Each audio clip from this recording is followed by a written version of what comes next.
श्रीराम समर्थ. चातुर्मासानिमित्त आपण रोज थोडंसं चिंतन पाहण्याचा प्रयत्न करत आहोत.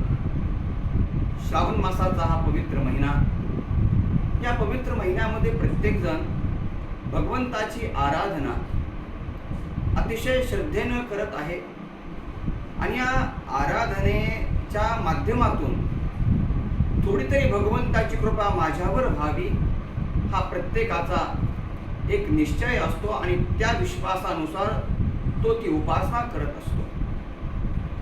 पण माझा मूळ मुद्दा हा आहे की केवळ श्रावण मासामधनं आपण एखाद्या उपासनेला सुरुवात करणं ही चांगली गोष्ट आहे.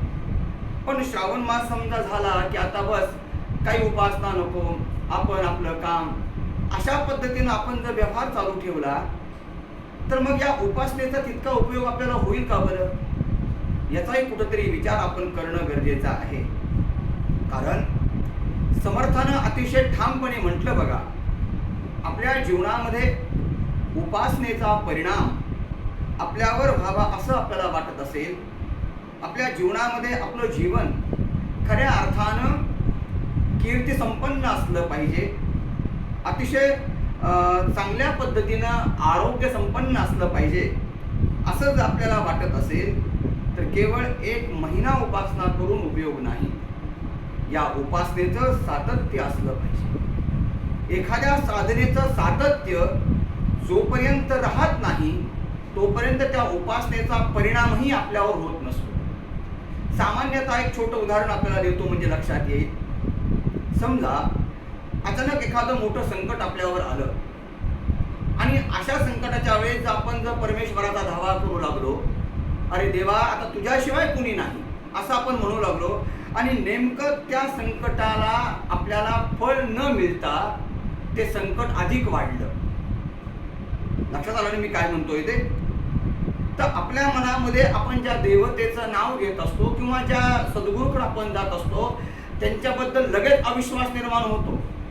काय देवाचं, मी इतकं देवाचं केलं आणि मग कुठं मला काय फळ आलं किंवा मला फळ पडलं, माझ्या पदरात तर फळच पडलं नाही. पण मूळ मुद्दा हा आहे, संकट येण्याच्या आधी भगवंताच्या उपासनेचं सातत्य होतं का याचा आपण कधी विचार केला का? एक छोटं उदाहरण देतो म्हणजे लक्षात येईल. समजा आपण रस्त्याने चाललो, अपरिचित गावामध्ये आपण गेलो आणि आवाज दिला एखाद्या नावाने, ओ रामभाऊ इकडे या. तर गंमत अशी आहे की ज्या रस्त्यावर उभं राहून आपण आवाज देतो रामभाऊ म्हणून, तो उजवीकडे पण रामभाऊचं घर आहे, डावीकडे पण रामभाऊचं घर आहे. म्हणजे उदाहरण लक्षात घ्या बरं. उजव्याकडला रामभाऊच्या मनात विचार येतो, अरे हा आवाज आपल्या परिचयाचा नाहीये. डावीकडे आपला जो मित्र आहे राम, त्याला हा आवाज असेल. डावीकडला राम म्हणतो हा आवाज माझ्याही परिचयाचा नाहीये. उजवीकडे जो असेल त्याचा कुणीतरी असेल. याचा अर्थ दोघही त्यावेळेस येत नाही. कारण दोघांच्या मनामध्ये संभ्रम असतो, मी नाही तो आहे, त्याला वाटतं तो नाही तो आहे. दोघांना वाटतं कुणी येत नाही म्हणजे समोरचा कुणीतरी आहे. होतं की नाही असं? पण मला म्हणायचं हे आहे, जर अचानक एखादी आपत्ती आपल्यावर आली आणि त्या आपत्तीच्या भरामध्ये आपण जर हे राम, हे शिव, हे महादेव असा आवाज देत गेलो तर मग तो महादेव पण म्हणणार नाही का की हा आवाज तर माझ्या परिचयाचाच नाहीये. गंमत अशी आहे बघा, उपासनेला दृढ चालवा.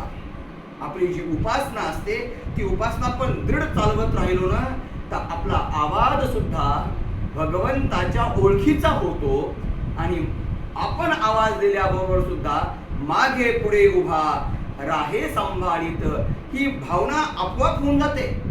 आणि म्हणून आपला आवाज देवाच्या परिचयाचा व्हावा यासाठी रोज थोडं का हो भगवंताचं चिंतन असलं पाहिजे. आणि त्याची सुरुवात करण्याची जी उत्तम वेळ आहे तो म्हणजे श्रावण मास.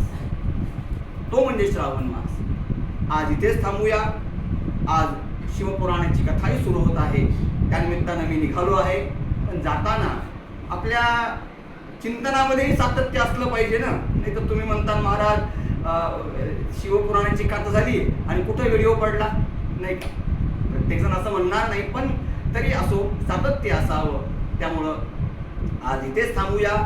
मी प्रयत्न करेल की शिवपुराण आपल्यापर्यंत लाईव्ह यावं. तिथली परिस्थिती काय आहे त्यानुसार ठरवूया. पण उत्तम आयोजन सुरू आहे.